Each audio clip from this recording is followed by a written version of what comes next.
Hey, what is up, everybody? Welcome to the Guilty as Charged podcast. My name is Steven. I'm back from the cruise. Unfortunately, had to watch the last two games from the Chargers. Chargers coming up short again tonight on Sunday Night Football, 20-10 to the Baltimore Ravens.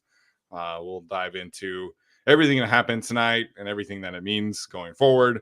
Joining me to do that is my guy, Tyler. Tyler, what's up, man? How you doing? Can I go on a cruise next? Can I skip this week? Yeah, go for it. All right, see you guys. Oh man, I knew once the thing came around that Jason Garrett was calling the game that this was going to be a shit show, and that's what it turned out to be. For a little bit there, I had a little bit of hope that the Chargers would be able to maybe get a win tonight in this kind of game. Maybe this is going to be a stereotypical Justin Herbert performance, and the Chargers were going to get a big time win, and then Justin Herbert gets hit out of bounds. It doesn't get called. They called a penalty on Jamari Salyer instead, and that really set the tone for the rest of the night. Everything just kind of felt like the offense was unable to get into a rhythm after that first drive. You get the 3 turnovers. I'm not really counting the interception because that was a Hail Mary. I don't think that should count. An Austin Eckler fumble, a Keenan Allen fumble, a Justin Herbert strip sack. It just felt like the story of the night, as much as people are going to want it to be about the head coach and the defense. It just felt like the offense was never able to get into a rhythm. It felt like the only thing that really was working has been the only thing that has been working, which is Keenan Allen. And he was mostly fantastic tonight outside of the fumble. But that was it. That was the whole offense was Keenan Allen. Where is he? Where's he at? He even had the throwback to Austin Eckler, which is a really cool design for the first down. But outside of that, man, it's same old for this Chargers team. It felt like we have seen this story against the Cowboys, against the Chiefs. When the defense plays well, the offense struggles. When the offense plays well, the defense struggles. There's just no consistency.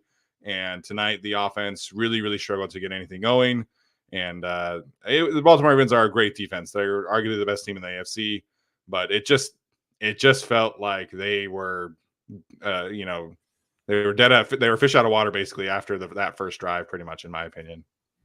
Yeah, I guess thankfully the refs weren't great for either team, so I can't just look at that one incident and go, well, that's where it happened. No, one, that's not why the Chargers lost, and 2, it was pretty rough for both sides. So that's not a discussion, thankfully, although it was very frustrating, and I don't understand that whole sequence. And that really did kind of change the game, at least initially.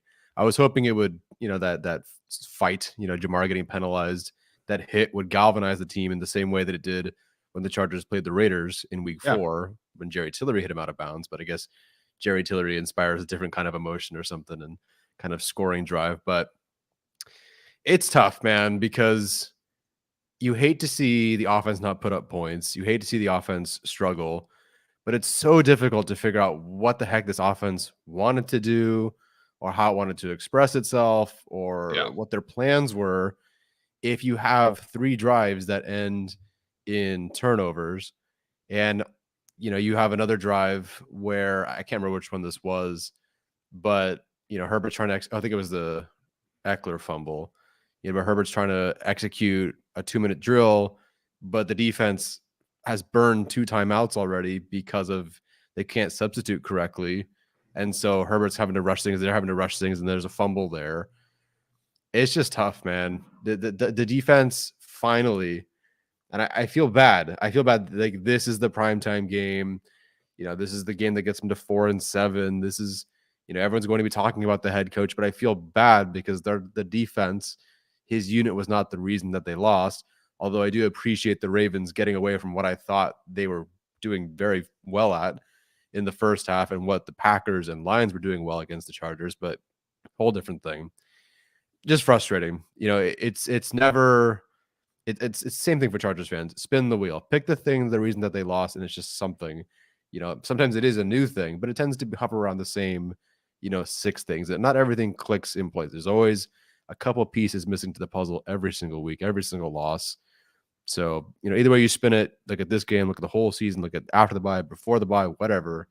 It's just always something different. And it's frustrating to see that this offense, again, it's very tough to tell what they were trying to do when you keep fumbling it in the first play or the fourth play of a drive, where you finally get a successful drive and you fumble it. Like, very tough to tell what they wanted to do, but it stinks that Kellen Moore has created an all-pro receiver in Keenan Allen, basically, and they've worked so well together. And then nothing after that seems to exist in any kind of intentional way. And again, but then again, though, it is tough to express your idea when obviously Mike Williams goes down, Josh Palmer's been out, then Quentin Johnston, granted, I don't think they had any real plan for him, but he misses the second half. So now you're trying to throw to Alex Erickson, and Herbert and him are off, on the different page on a couple of throws tonight. So it's just, I don't know, man. Frustrating. They're 4-7, and that's the season, man. Yeah. As it currently stands, Chargers have a top 10 pick. This is trending towards I'm going to stop watching Chargers film and start watching draft prospect film in a minute here, which sucks. I don't like doing that. I enjoy watching Chargers film and watching and seeing who's shining in moments that maybe are darkest, but it's just the signs of a bad football team, and we need to be real about where this team is at. You can blame injuries, you can blame coaching, whatever the case may be. They're 4-7, and they have yet to find a consistent thing that they can rely on outside of like the same key players, outside of Herbert, Keenan Allen, Khalil Mack, and Tuli Tuipulotu, and the occasional Gilman turnover. They don't have guys that they can rely on. I thought that Dean Marlowe has been playing well, and then they bench him for Jalen Hawkins. Isang Bassi comes in, who is off of, he was signed off of the street a few weeks ago. These personnel changes aren't really changing anything that when you're just running the same kind of stuff. The Ravens are going to sit there and RPO you to death if Dean Leonard's sitting 10 yards off the ball. And that doesn't matter if it's Michael Davis, it's JC Jackson, if it's Casey Hayward, like you name the corner. If you're 10 yards off the ball, a team like the Ravens is just going to slant you and slant you and slant you, and they're going to move the ball at will. So it's just the same issues. They're like, you could tell they were trying to do certain things differently, but it just didn't matter, and Kellen Moore, like you mentioned, Jason Garrett mentioned that Kellen wanted to run the football early and often and be able to try and keep the Ravens pass rush at bay. Well, then you start fumbling, you get behind, and the run game's not working, so you have to make some adjustments. And that's been the whole offensive game script for the entire season. They're trying to get prime Austin Eckler back, and it's just not working. And so you have to pivot into let's throw the football as much as we can. Let's go into empty. Let's do this. Let's do that. And it's just not working. So the Chargers are 4-7. I assume they'll be able to beat a very, very bad Patriots team next week, but that's just, it's not going to do anything for this team. I think they're technically speaking, their playoff odds today are like 5% after losing this game. They're last in the AFC West. They're 4-7. Unfortunately, we're at November 26th, and the season is effectively over. Yeah, I think we talked about it really being over in October, but still mathematically you got to get there. I think it's an 8% chance, at least that's how Sumer Sports has it. I think New York Times had it like 7.5% if they lost. So sure, there's under 10% chance that they could make it. But no, this is, I mean, Denver's playing like they're playing. The Ravens seem, not the Ravens, the Raiders seem, excited, and they're trying. So there's that. Someone pointed out in the chat, so I guess I'll bring it up. Brandon Silly said it was a coaching staff decision to bench Quentin Johnston, not medical staff. So Quentin Johnston was benched. I don't know what happened, because he was obviously hurt on the play, and then he was in the medical tent, and he left when Justin Herbert went in. So I don't know what there is, but yeah, Quentin Johnston on a night where they did not have wide receiver 2 or 3, and Jalen Guyton and Gerald Everett were questionable heading into the game. They had a coaching staff decision to bench Quentin Johnston in favor of, I'm assuming, Alex Erickson, who was off tonight and not on the same page as Justin Herbert, understandably so, because he just got here. But yeah, that's a pretty rough look for Quentin Johnston there to be benched in a game where you're missing 2.5 receivers.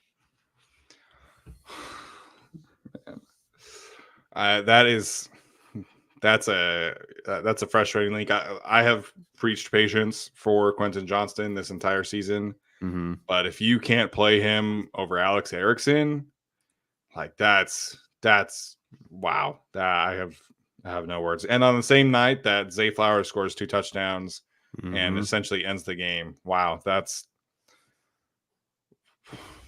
tough, man. That I'm speechless right now. Look, for all the issues that were Quentin Johnston's coming out of college, it's not like there weren't issues for the other receivers that were taken in the 2nd round or the 3rd round or the 4th round or the 5th round, but they've all found a way to, even just in their own way, produce, get something. Jalen Hyatt today had 100-something yards, and everyone kind of ragged on him for being able to do only one thing well. Well, he had 100-something yards today doing that one thing well. I don't understand what it is with Quentin Johnston and their complete reluctance. It just felt like during camp. I understand why he's not wide receiver 3, but it felt like during camp they did a lot to open things up for him, maybe not necessarily on screens. And it just, as soon as week 1 hit, they just dialed everything back. Yeah. So there is, I hate to suggest it because we don't know, but there is something going on the practice field, in meeting rooms, or something that we are obviously missing. Well, we're seeing some of the things on the field, right? Yeah. The drops being a notable one, but there's something else there, because when you're in, Alex Erickson's going to be out there in the second half in a must-win game against the Baltimore Ravens over you, and Jalen Guyton, who was questionable heading into this game, and those guys are out there over you. That's as bad as I can remember. Like, the Chargers have had first-round picks who have not been good, who maybe have even been terrible. They were still out there, whether by coach's decision or Dean Spanos or Tom Telesco, who you name it, right? These guys are out there. They can't find, like, no one wants to get Quentin Johnston involved or on the field. It's baffling to me. Yeah, that's the thing with Quentin, man. Like, certainly he's had some drops, but they've been using him primarily as a field stretcher, and that's not what he is. It's never been what he is. I sit here and I generally watch almost every Chiefs game because they're always playing relevant games, I feel like.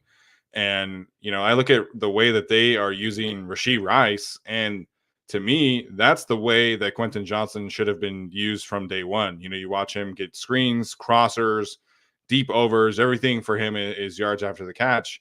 And I'm sitting here watching Quentin Johnston, and he's running comeback routes, and he's running go routes, and he's running deep posts. And, like, that's just not who he is. Like, I don't understand the usage. I never have. Again, there are certainly other issues here in terms of the drops and things like that.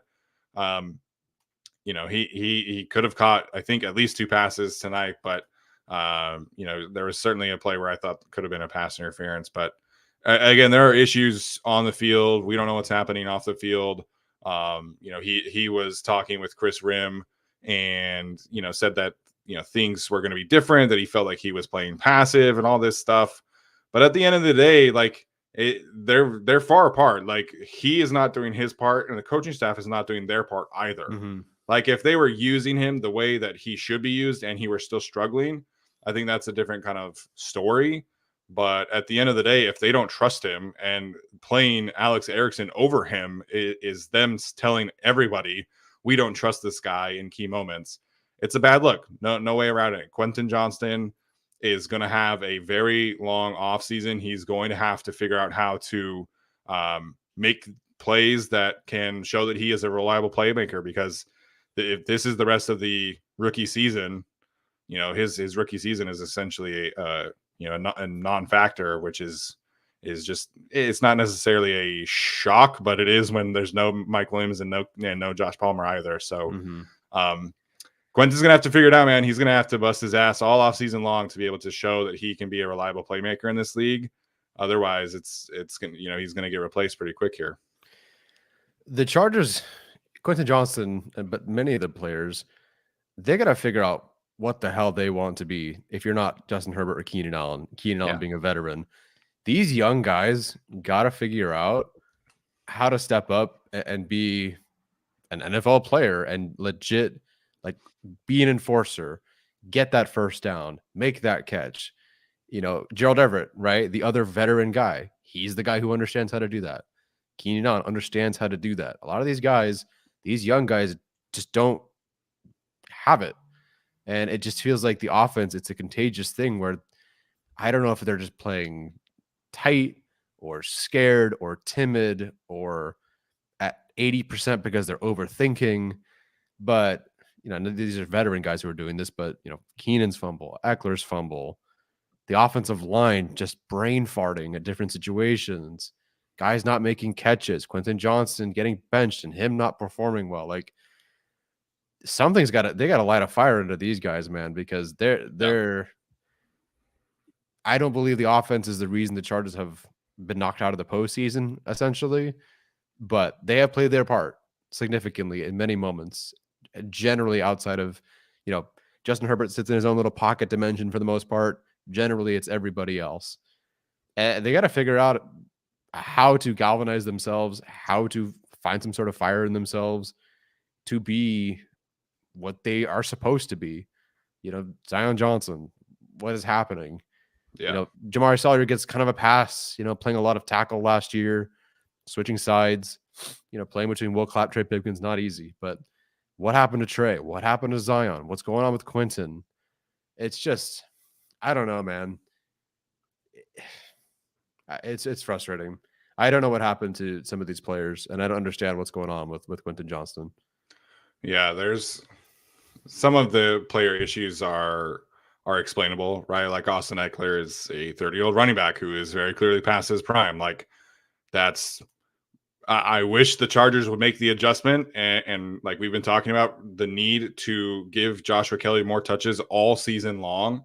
And Austin Eckler, they're still treating him like this is 2021 Austin Eckler, and that's just not the case. So that's the explainable one. The stuff with Zion and Jamari and Trey Pipkins in particular, like, I don't understand what it is. Duke Manyweather was asked about it, and he said the whole unit has regressed. Like, it's not just one guy. And that's, I felt like this group could have been a top 10, top 5 unit in the league. And then Corey Linsley gets injured. Zion is if anything, has taken a step back from last season. Trey Pipkins has taken probably a couple steps back from last season. And the thing is that Kellen Moore and this coaching staff have not adjusted to this reality of the offensive line and what they're struggling with. Their go-to stuff has always been, let's get into empty. Let's give Justin the reads. Let's give him the answers, and let's try and get the ball out quick. Well, if teams are going to double team Keenan Allen like they have been, like John Harbaugh said at halftime show, he's like, we're double teaming him, and he's still getting open. When that's happening, you have to make an adjustment. Max protect, run the football, screen game, whatever the case may be. You can't just keep doing the same old stuff, and that's what Kellen has done. At the end of the game on the second to last drive, they get into an empty package, and they keep Austin Eckler in on the right side, but then pressure comes off the left side, and it's free rusher. And you look at the other side, and Will Clapp and Jamari are blocking one person, and Trey and Eckler are blocking one person, and it's a free rusher right away on fourth down. It was a great call, objectively, from Mike McDonald, but protection plans have been a massive issue for this team all season long, and especially in these key moments. It always feels like they get into a 3rd and long situation late in games, and they can't even get the ball off. And for whatever you might think of Joe Lombardi and that crew, they were always able to draw up a nice protection plan, and Justin Herbert was always able to get 3rd and 4th downs off. Obviously, some of that was to the detriment of the team because they were always in 3rd and 4th downs. But this coaching regime has not been able to figure out how to get these 3rd and long situations off in clutch situations. It always feels like Justin is getting sacked, and tonight was no different. Yeah, it is the other side of the coin, right? But we reminisce about like the Shane Steichen days. We sometimes forget about the hits that Herbert took and how many pressures there were.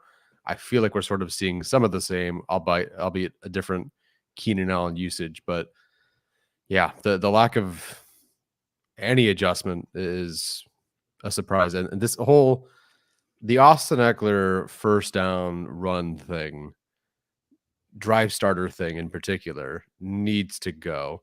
I get why you're trying to run on first down, because you're trying to run on first down in the off chance that you throw an incompletion on second down or something happens on second down, so you don't end up in 3rd and 10. But you're only getting to 2nd and 9, 2nd and 8 in most situations. Eckler typically these days gets like one 13-yard run in there, so it kind of changes and slightly inflates the total, but it's you cannot be looking at what's going on. And the what was it, 13-mile-an-hour run to the outside against the Packers? It was 13 miles per hour, wasn't it? I didn't have internet the whole week. I don't know if that's true. That's terrible. I thought you had okay, yeah. So they had tracked Trey Pipkins as running faster, I believe, on that specific play than Eckler was on that one big run to the outside against the Packers. And I believe it was 13 miles per hour. Wow. It is just, it's no longer what it is. He's no longer who he is. And who it, yeah, so everyone's saying it is 13 miles an hour. Jesus. I don't know. Kellen Moore, I like 50% of it. But the other 50%, and worse, the regression among the offensive line and a blocking unit that should be much better than this is very concerning.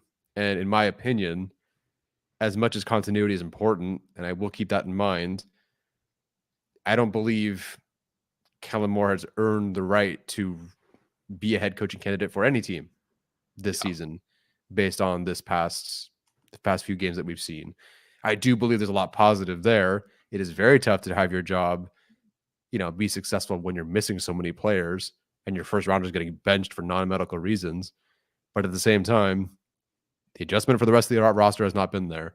And you can't pitch yourself as a head coach off of Herbert throws it to Chargers all-time receiver Keenan Allen, and it works really well. It's been working very well, but that's not enough. Yeah, I think with Kellen, it can't be discounted that he was with Dak for so long, and there is an aspect of play calling where you need to be able to have that kind of relationship with your quarterback, and Kellen in year one just doesn't have that, and they've had so many other things go wrong, like losing Mike Williams, who was obviously a huge piece of the plan going into the season. You lose Josh Palmer, you will lose Corey Linsley, like all of these other things. And I still think that Kellen Moore is a high-end offensive coordinator, non-head coach edition. When you're talking about these player callers who are true offensive coordinators and not head coaches, I still think he is up there. But the bones of his offense are very sound, in my opinion. But it's very difficult for me to really trust him as like a head coaching candidate when there haven't been these kind of adjustments.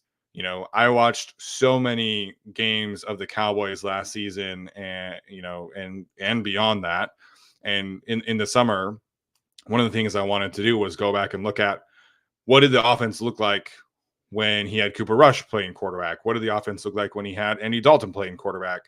And it was a lot more simplified. It was a lot more like, let's just get our key playmakers, key touches. And that's what it feels like right now. It feels like he's just trying to get the offense going through Keenan. And I totally understand that. But there's not been a lot of adjustments throughout the season. I go back and watch the games with Cooper Rush, and there's a lot of 6-man offensive line packages. There's a lot of 3 tight end looks. There's a lot of other things like that. Granted, he was able to run the football pretty effectively with Ezekiel Elliott and Tony Pollard, and this team cannot run the football. But him as a head coaching candidate, I'm not there. I think some desperate team, maybe like the Carolina Panthers, might make him a head coaching offer. We'll see. But to me, I would like to see Kellen be the offensive coordinator with Justin again and be able to try and get that chemistry going. But as head coaching candidate, I'm not there for him right now. Yeah, I don't want to discount what happened the last 2 weeks where you did see Justin Herbert take more control at the line of scrimmage. Yeah. Start to see even more like an emotional side of Justin Herbert, him running more. Obviously, we saw that tonight again, another great run from him. So those things, the most important person is Justin Herbert. So if Kellen Moore is empowering Justin Herbert, you keep Kellen Moore around because that is your engine. So you get him to continue to develop and be the quarterback. But man, like I'm glad that he's maxing out the quarterback and Keenan, but everything else just is it needs some work for sure. It needs some work. I wish we had seen even 7 games with Mike Williams and Josh Palmer just to see like, okay, what is the vision for this offense? And Corey Linsley, obviously. We didn't even get to see what the vision was. Almost right against Minnesota, 215 yards for Keenan, 150 yards for Mike Williams or whatever it was. Josh Palmer catches the game-winning touchdown.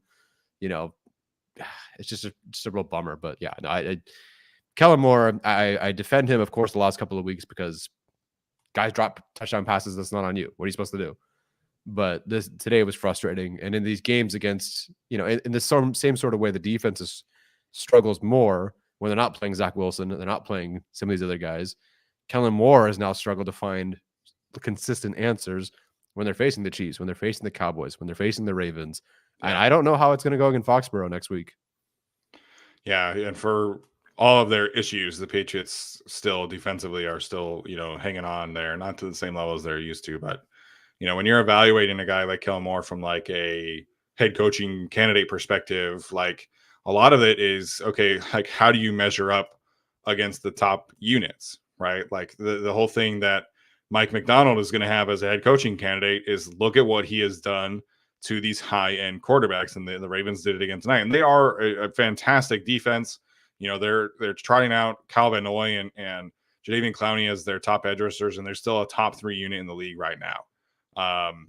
So Mike McDonald has that. You look at the edge that Steve Spagnuolo gives the Chiefs right now. Every time they play a top-end quarterback, the Chiefs make it so hard on them, and that's how the Chiefs are winning games right now. Lou Anarumo is having a bit of a tough year this season, but previously, like what he did against elite quarterbacks is why he was earning such a following amongst Twitter people, and why he was earning that kind of reputation was his work against top end quarterbacks.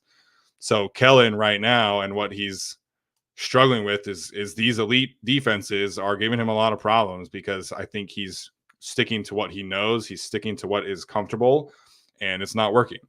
So absolutely, Kellen Moore deserves blame for what is happening right now. You can put the fumbles aside here. It definitely is, a struggle to get everything going like that. But Kellen has not adjusted his plan all that much outside of feed Keenan Allen as much as possible. And that's a big reason why you struggle against these defenses because, you can take that away or you can take the other things away, and it just makes things so difficult. So, Kellen Moore definitely deserves criticism. I think Justin Herbert deserves a little bit of criticism, not a ton tonight, but yeah. I thought for the most part Justin played pretty well, but it's frustrating to see. Again, defense plays well, offense struggles. It's been kind of the story of the Chargers season this year.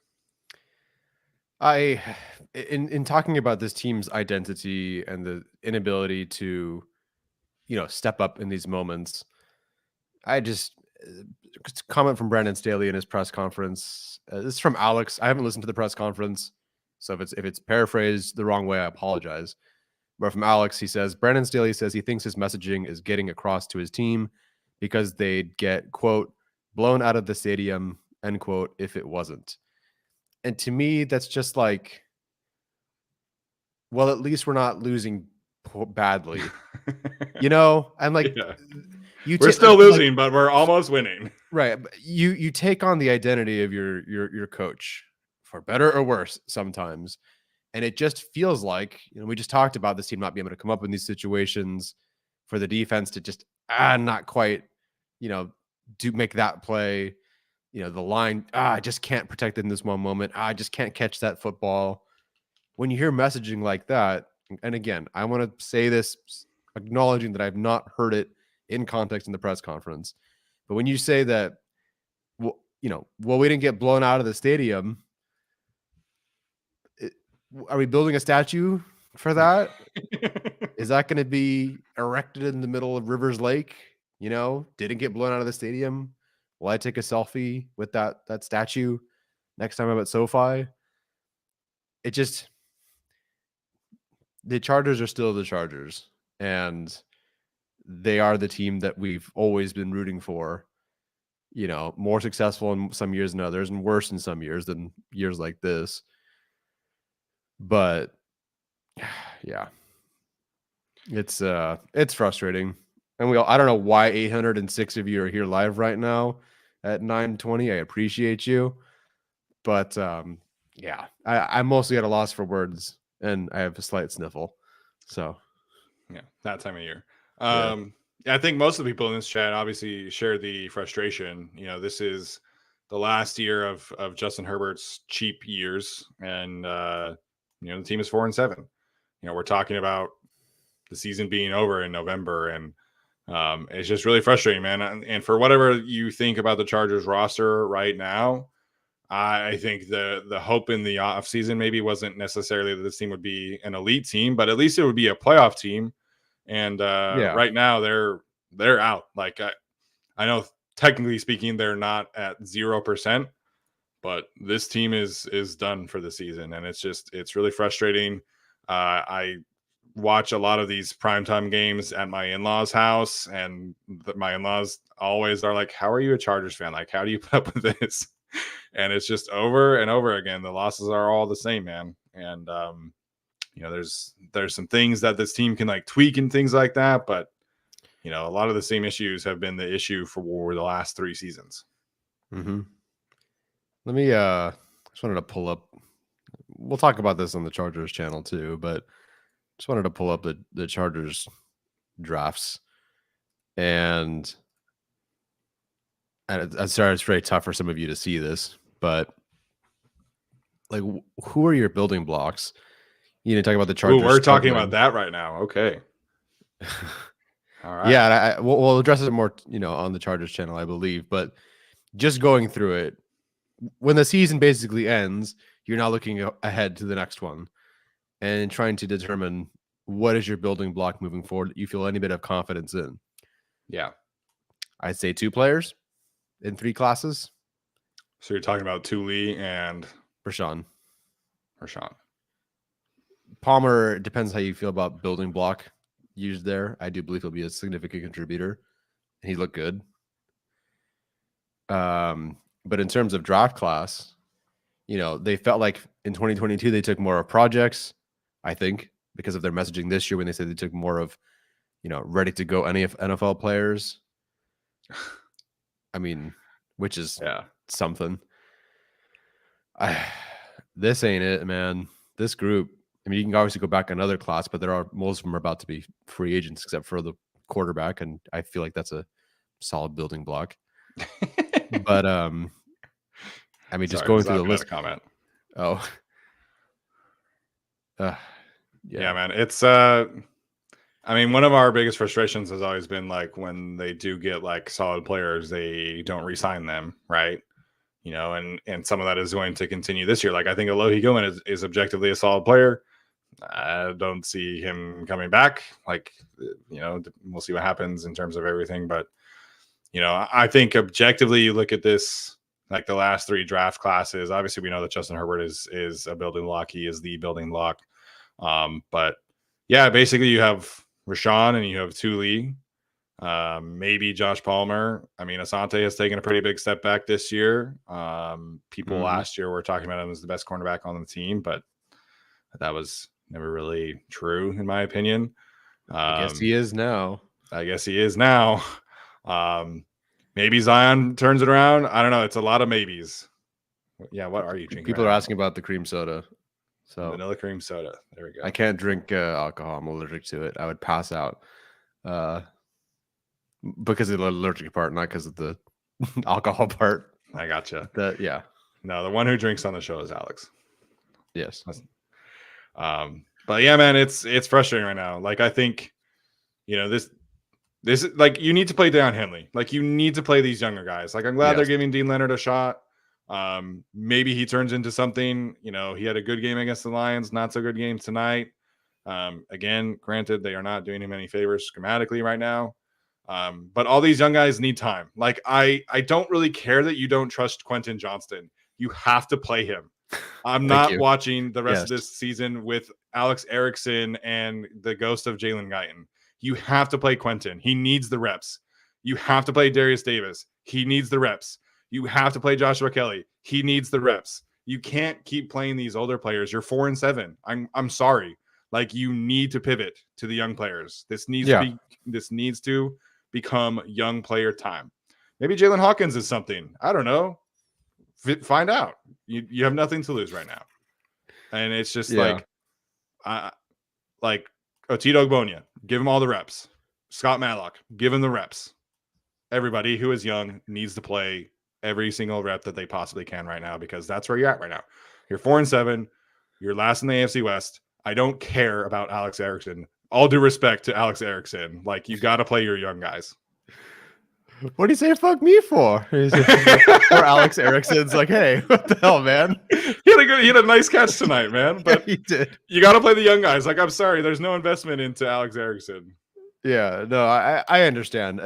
You're right, though. You have no choice.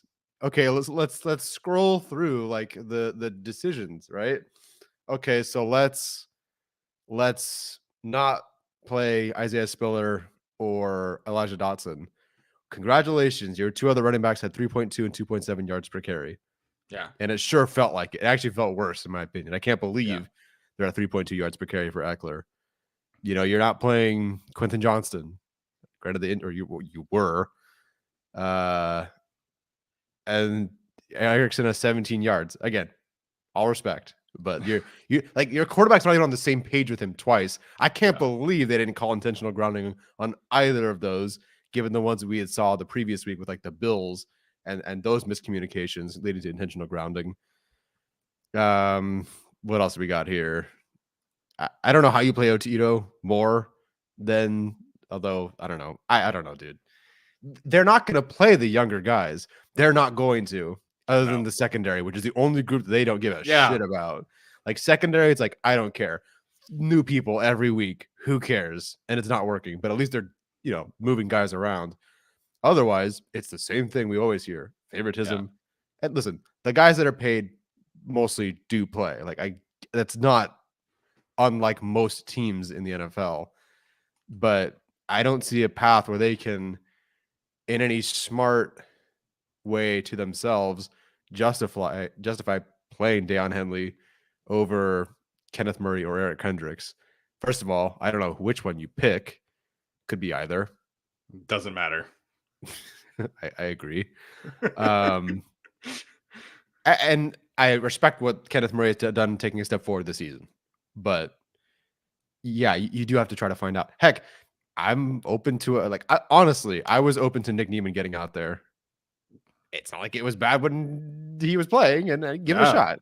Yeah, you know. And if you get some plus in the pass game, or you know, go get Drew Tranquil back. But that's a whole other topic.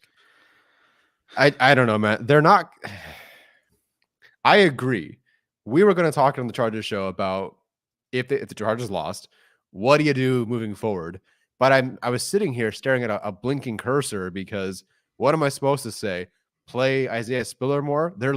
Sure, they're not playing him. Let's play. I don't know. Let's throw to Quentin Johnston occasionally. They're not doing it. Yeah. So I don't know, man. Yeah, it's just, we're at that point right now. Like, I hate it. Like, I covered the 2019 team. We covered the 2020 team. At least the 2020 team had the young guys. Like, it was fun to watch the young guys. Right now, it's just not fun to watch this team, like, objectively speaking. You have 4 players who are playing well. You have a bunch of other moving parts, coaching issues, things like that. Give me the player development stuff. I just, like, I need something to, like, latch on to right now. And outside of those 4 guys, I'm just not sure what else there is. So, yeah, you got to get some player development going. Like, just see what happens. You never know. Should we get to some of these super chats? Yeah, sure. Let's do it. I feel like All we right. need some direction. We appreciate you here. guys. Still 800 yeah. people in here. We love you guys. Love the support. Psychopaths. Thank you. I'll drink my cream soda to you. Yeah, I'll have some water. I can't have sugar like this late at night. I feel so old saying that, but like I can't have sugar past like 8 p.m. or I like do not sleep. It just I don't know what it is. But anyways. I'm just trying to die early. So make the transition. He says it's late going to bed. All I'm gonna say, O-line has been a problem for over 10 years now. I mean, the last 2 years before this year, the offensive line was good. They were at least like borderline top 10. They certainly have regressed in a bad way this year. So, you know, I think we'll see what happens with Corey Linsley's health going forward. You know, but there's going to have to be some things figured out, and I think new offensive line coaching staff is probably needed at this point as well. Yeah, I am. This is a different conversation, touchy conversation. The one, again, the bar is easier when you have Justin Herbert, but the only coach Kellen Moore has been able to work with that he's worked with before is Doug Nussmeier, and I do feel like Kellen Moore has taken a nice step forward. So I am curious what it would have looked like with the guys that he has worked with before. Yeah. But yeah, it's a surprise. And now the Duke Manyweather thing, while I still believe that is the best training you're going to get, it no longer has the same shine, right? But again, you look at all these offensive linemen, they're all just taking a step back. So like, it's not Duke's fault that Zion is regressing this year. They didn't work together. No. Yeah. Tara, appreciate Tara. She says, first off, thank you for being our therapist and thank you for all your hard work. You're welcome. We appreciate people like Tara supporting the show as always. She says, second off, what is the bigger issue for the run game? Lack of OL protection or RBs aren't good enough? And then third, she says, bolt up. What do you make of the run game issues? We talked a lot about like tight end stuff, and that was like the biggest issue in my opinion. I still think it's an issue, but what do you make of the way that they ran the football tonight? I don't know. I'll have to go back and look because I felt like even though I didn't love the results, I kind of saw what they were going for a bit early on. I thought it was like, okay, Kelly for 3, Eckler for 2, but they were just kind of downhill. I'm like, okay, like I kind of get what you're trying to do. Let's not waste time. Let's go. But I don't know, man. Those whole Tara's asking about offensive line protection, running backs. It's everything, man. It's the tight ends we knew that they needed, that they tried to maybe look into, but nothing materialized until it was too late. And then the one guy they finally added to the roster was Nick Bennett, who had a concussion. I don't know. I feel like with the run game, the offensive line is the least of my issues. When I watch them in general, it's like, okay, 1-to-1, I think it works out just fine. And frankly, I do think that is what Zion does better. And I think that what Jamari does better, what Trey does better. So I don't know. It was typically tight ends, and they just have no juice at running back right now. It's why that when they drafted Isaiah Spiller, and we heard it in the comment section, we were like, dude, they need to go get someone with any kind of juice. I wish they had gotten anybody with any kind of speed. Does that always translate? Not necessarily. Did I love Jerome Ford, the running back? No. But would that have helped? No. Any Cleveland back would have been successful. And so he's successful in Cleveland because they just have a scheme that's rock solid. Yeah. But they needed something like that. Heck, a Pierre Strong. I don't know. In that class, they could have had somebody else. Rashad White. I don't think he's much of a runner, although I think he had 100 yards today. But as a receiver and in terms of like RAS, there's spark there. He has like 100 more yards over expected as a receiver than the next running back in like second place or whatever. Like that is missing in this group. They need now again, I feel like you should lean into Joshua Kelly for some of those things because he's your most athletic back and younger significantly with less mileage than Austin Eckler. I don't know, man. They need to find some youth and some dynamicness to their group here. Yeah, I think, there's a general football conversation to be had here. Like a lot of people, whenever we talk about like Chargers running backs, like people still like will bring up like, oh, they need a bigger physical back. Like, I don't think that's a thing in today's NFL, to be honest with you.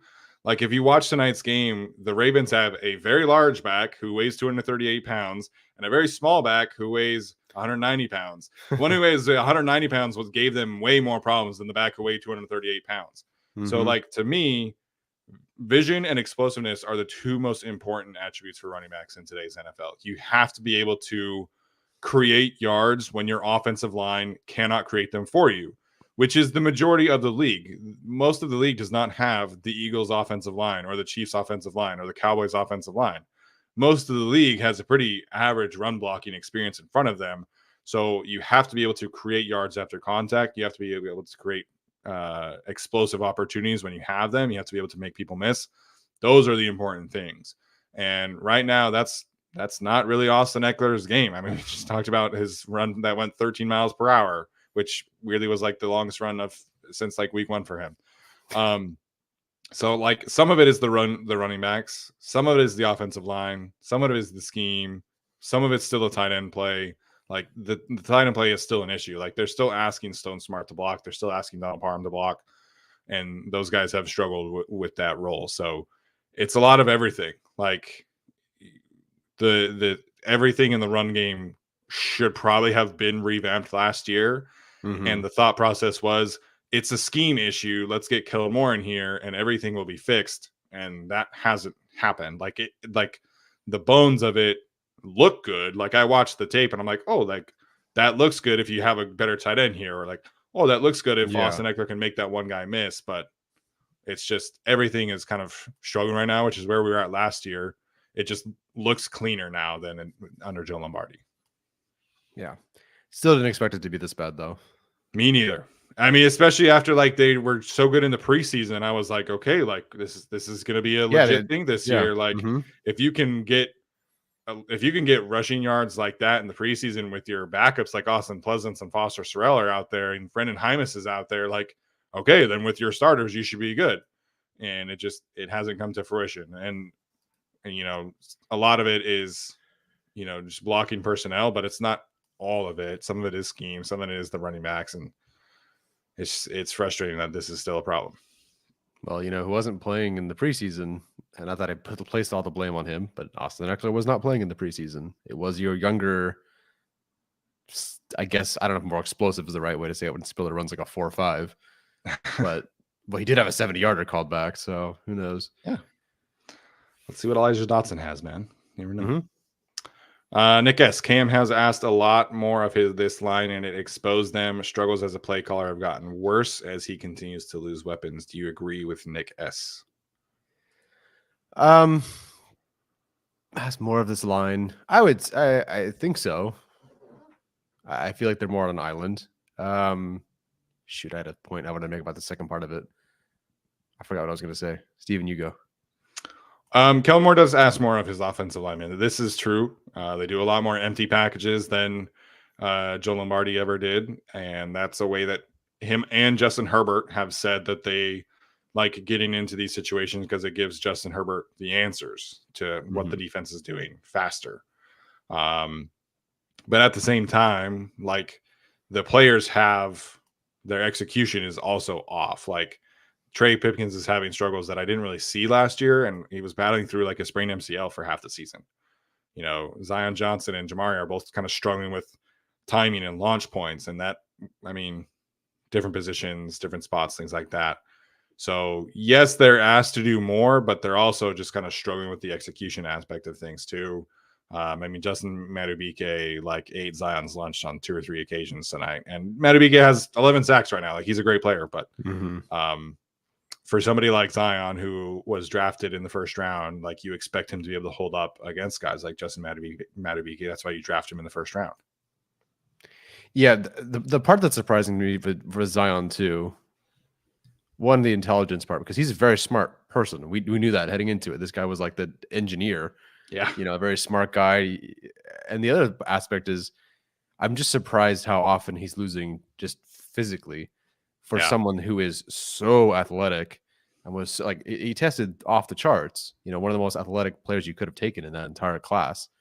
And so to see him both not put it together mentally, and then just not be able to just do the physical part sometimes is a surprise. I don't know what's going on there. Yeah, I know like there's a lot of opinions about Zion out there and like what happened last season and what he's doing this season. I think the frustrating part for me is last year, a lot of the losses were what Jamari's kind of struggling with right now, which is the constant stream of like stunts and twists and things like that. You know, Zion last year was playing next to Trey, next to Storm, next to Foster. Corey was out for a little bit. There were a lot of moving parts. So, like, you can understand why Zion would kind of struggle with a lot of the communication aspects of things. This year, I feel like he has that under wraps. Like him and Rashawn very rarely get beat on a stunt. You know, same thing with him and Will Clapp. I think him and Will Clapp have a pretty good, you know, working relationship. But a lot of Zion stuff has just been one-on-one stuff. And, you know, sure, like, again, Justin Madubuike is a great player. You know, Chris Jones is a great player. Like, he's gone up against some great players, but, like, he's losing in ways he wasn't losing last year, which is the concern for me. And so, again, he's somebody in the offseason, like, he's going to have to get after it, and he's going to have to come back strong next year because I think it is fair to say that he has regressed. That doesn't mean you cut him. That doesn't mean he's a bum, but he's got to figure it out, and I think he can still get there, but it's tough right now. Yeah. Shun family showing out as always. Another offensive line question from your dad. How do they get the O-line to protect Herbert in the fourth so we can finally get a game-winning drive? I think, like, at this point, I would probably just have one of the tight ends stay in and just have six-man protections going out as much as possible. Chip a defensive end. Like, these are things that you just have to keep in. Like, I think having a tight end chip just allows you to keep everything kind of set. But it's tough it's 3rd and 18 or whatever that last play was. Like, it's tough to have a chip in there. Like, at some point, you got to trust your offensive line to get it done. But again, this is an adjustment that I've been asking for Kellen Moore, is having more six-man protections, and it hasn't happened to this point. Yeah. I don't have to. So I have to really watch now. I have to watch blocking. It's fun. It's the best kind of film. Not when it's bad.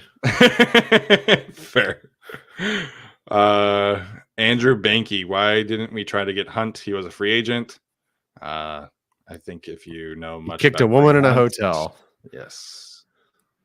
That is not somebody the Chargers ever sign.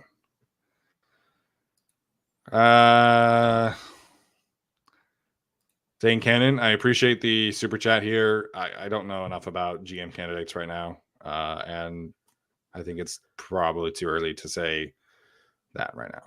I told him to ask another one. So if you want to go with this one. Okay, cool. Listen, man, they're top 10. I want Brock Bowers on this team ASAP. And frankly, I would take him on the team right now. Like, get him off of Georgia, get him on the Chargers. And that's not just a tight end thing. Like, it is a Brock Bowers thing. Like, I think he could just be such a huge help for this team. The issue with like the top 10 right now is it's quarterbacks and offensive tackles and Marvin Harrison Jr. So I think Brock Bowers would be awesome. If you're talking about like pure position need, like for me, position need is cornerback, but I don't think there's a cornerback in the first round in the top 10 that merits that. So if you're in the top 10, go get Brock Bowers. If you're in the top 15, take a corner, get that spot right, because that's your long-term asset that you don't really have right now. Is you don't really have any quality long-term cornerbacks on the roster.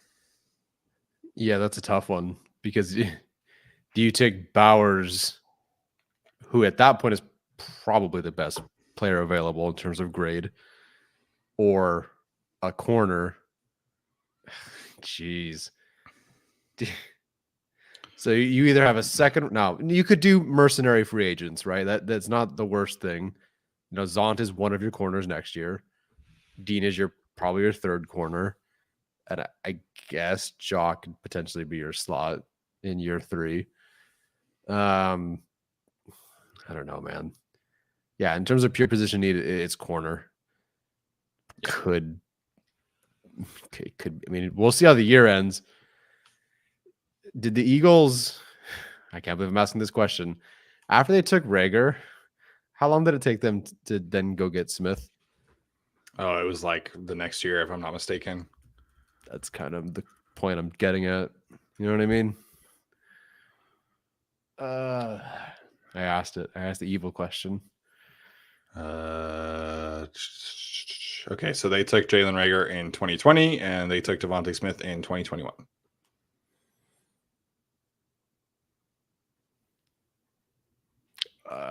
Well, we're currently headed towards that direction. But now, like last year, this draft class is probably very deep at receiver. It sounds like it's a very good receiver class Every year. Which again makes it spiffy that they took a receiver in round 1 this year. You don't have to take one in the first round this year. Probably not at 9.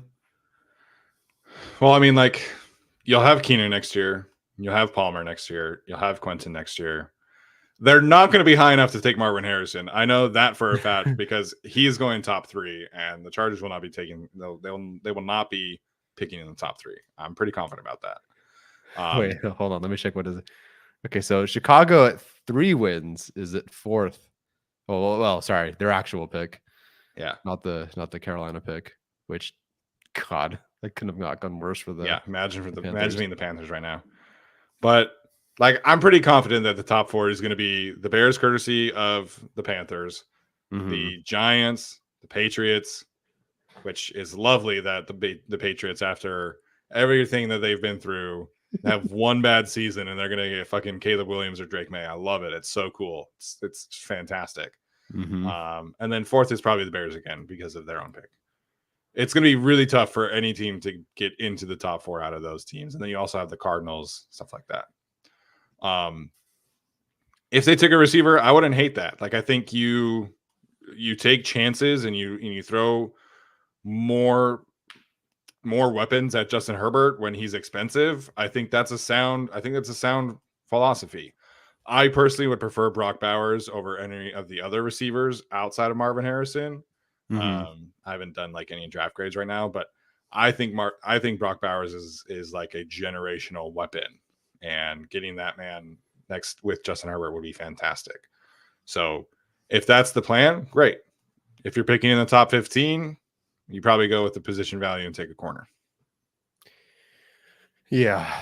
And then at some point we do have to talk about center.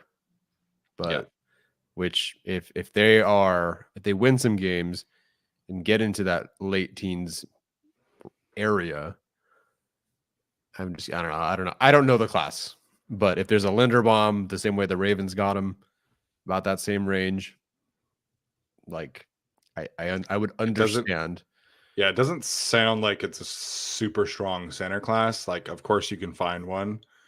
But it assuming Corey is not back, I think you're probably signing like a cheap veteran and maybe taking like a 3rd or 4th round pick on one and just kind of like seeing what happened. Similar vein to like what the Jets did this year with Joe Tippmann and I forget who they actually signed. What was the center's name?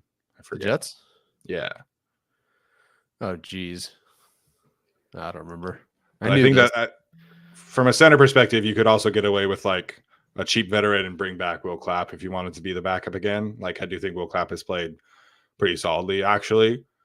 But yeah, I think for me, it's another weapon in the first round, or you're taking a corner because you don't have one right now. Yeah. Great. So I love that we're talking about draft stuff in November. Yeah. Happy Thanksgiving. Yeah. What are the Chargers at right now? Did you look at that? They're 9th. Okay. 9th is probably too far down to get Bowers, but this is a great offensive tackle class. You know, there's a few legitimately like top tier offensive tackles, it sounds like. You have obviously the 2 quarterbacks, maybe a 3rd quarterback kind of emerges right now, maybe a 4th. So we'll see what happens. But it does kind of seem like the Chargers are going to be kind of in that 10 to 14 range, if I had to guess right now, picks wise. Yeah. Which is great. It's so much fun. All right, you guys. Sorry, I got one more. Why didn't they go for Bryce Collin once it was clear you need help in the secondary? I wish I could answer that question because Bryce would solve a lot of their issues right now. You mean good slot corner from last year should have been brought back to be good slot corner this year? I mean, look, maybe the whole freaking unit would have regressed, but especially when good slot corner is literally still available. Trotting out Isang Basie though, baby. Yeah. That was worth. What is the cost difference between Basie and Callahan at this point in terms of it's for the rest of the season? Negligible. Yeah. Yeah.